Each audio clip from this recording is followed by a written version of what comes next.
thank all the people that are not only just listening here, but also have just already spoken. It's been insightful and really interesting to hear all those people. And they're experts in what they do, and it's been really interesting. So make 2025 your most productive and successful year yet. What a great subject to talk about. But what I will say is success is very subjective. It's very personal, as one of the other speakers have spoke about. It's what you see as success. Now, productivity is another thing that can be subjective.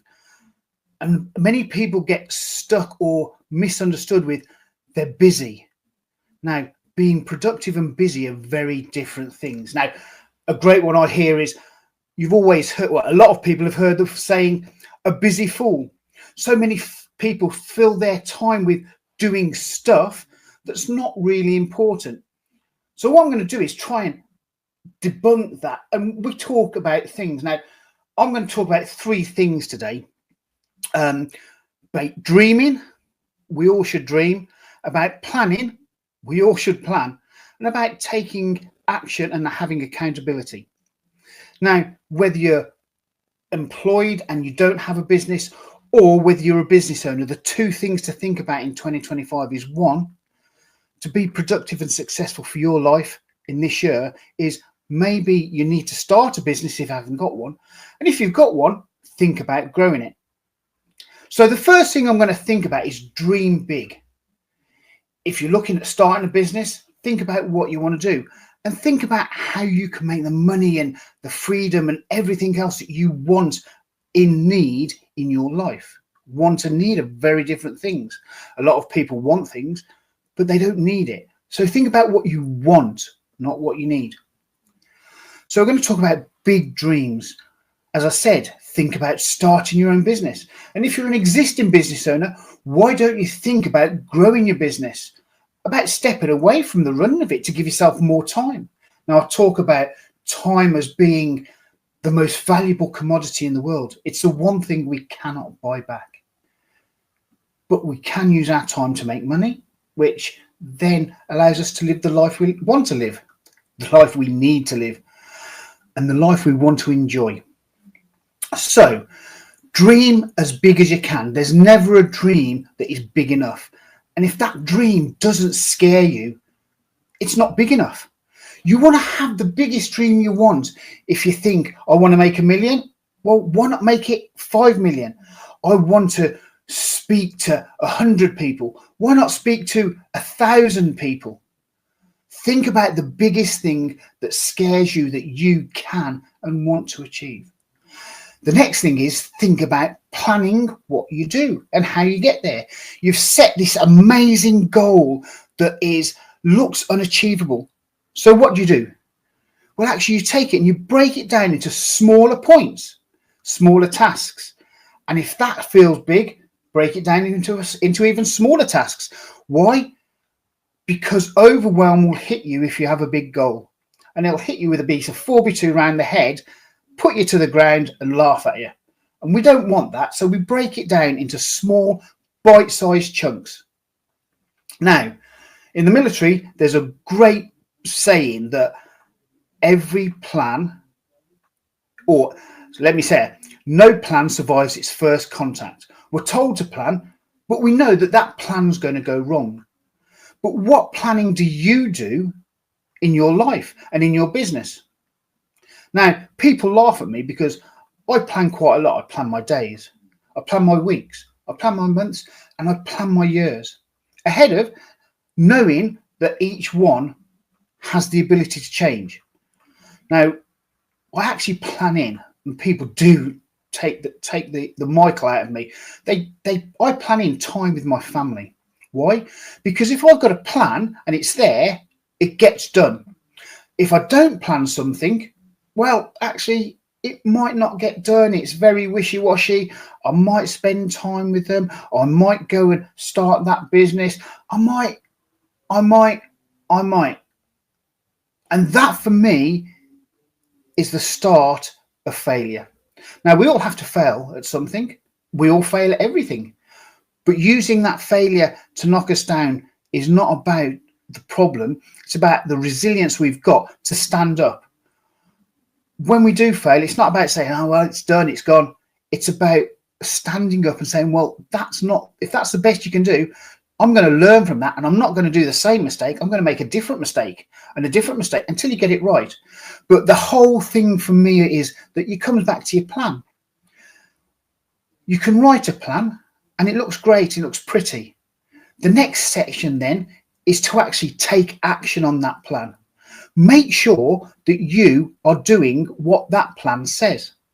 Now, it might sound really strange, but if you don't, there's no action taken, there's no change. And life is about change. In fact, change is the only constant in our life. So let's go back. We want to dream big as you can. Scare yourself in that dream. Plan how you're going to create that dream. Break it down into small, bite-sized tasks so that you know what you're going to do. And then take action on those tasks and plan, knowing that it might not work the first time or even the second time or even the 100th time, but keeping on going and making small adjustments will make a big change. The next pick for me is accountability. If you're going to do something, tell other people that you're going to do it. And it's not to gloat or be big-headed or anything like that. It's about being accountable. You see, we all lie to ourselves, whether we like it or not. Whether it's going to the gym, going for a run, starting a business, doing food shopping. I'll do it tomorrow. Okay, it's okay. I'll push it a day. Now, the thing is, we lie to ourselves because we don't hold ourselves accountable enough. And we find it easier to lie to ourselves. But if we've told somebody else, we're going to do something and I'm going to do it tomorrow, what happens? Well, if you don't do it tomorrow, you tell yourself, well, that's not a problem. But when your friend rings up and says, Lee, you said you were going to do this tomorrow. Did you do it? The answer is no. And what does that do? It makes you feel really bad because you said you were going to do something. So we don't want to feel bad. Humans, like the tribes we're in, we want to please people. So all of a sudden we've taken it away from ourselves and we've told somebody else what we're going to do.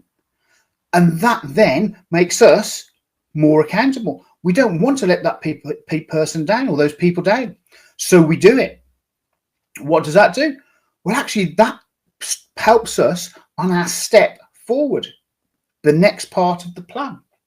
So we've dreamed big. We've planned to the nth degree. And we keep planning and keep planning.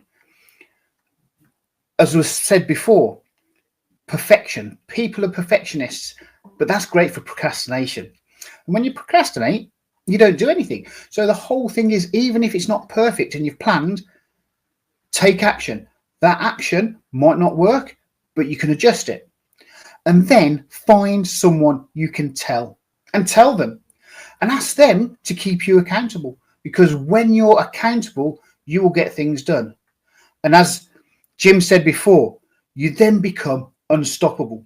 Because every little failure you make, every little error that happens, you learn from them. And you become a better person, a better businessman, a better businesswoman. You become better in life. Now, I talked about success earlier being subjective. Success in the rawest form is about being better at something. Doesn't matter what, but it's being better, not than somebody else, but you being better than you were yesterday, than you were last week or last year. Whether it's in business, whether it's personal, it doesn't really matter. So for me, this is what I talk about with my clients, whether it's in the life coaching or the business mentoring space.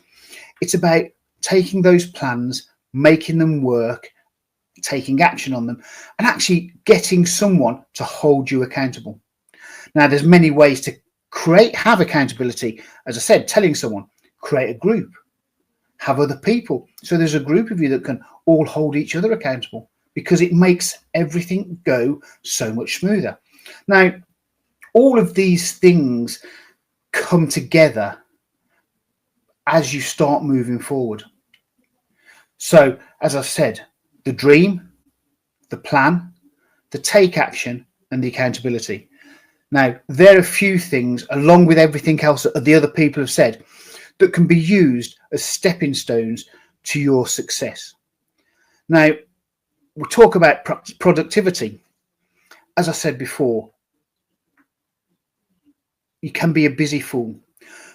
But however, if you're productive, you free up more time.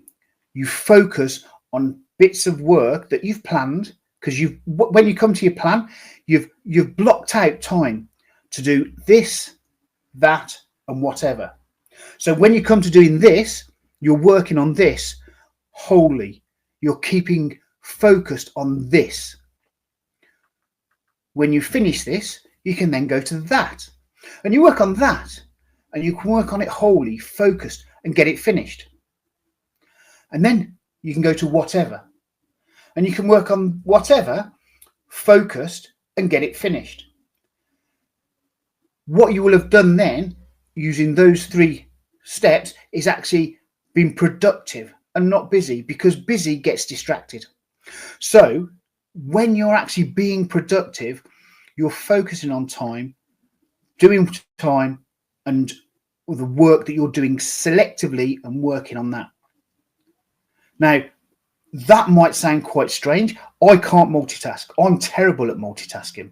In fact, if I'm talking to someone, I have to write something down, I'll go quiet. But because of that, it allows me to understand the weakness I have, that I have to focus on one thing at a time. And that one thing will get done, and I'll be happy that it's done, and I can move on to the next. So that's a few things that I talk about. Now, I think when I was talking to JB before, we're going to have a bit questions and answers. He had some questions he was thinking about asking me. I'm happy to open that. But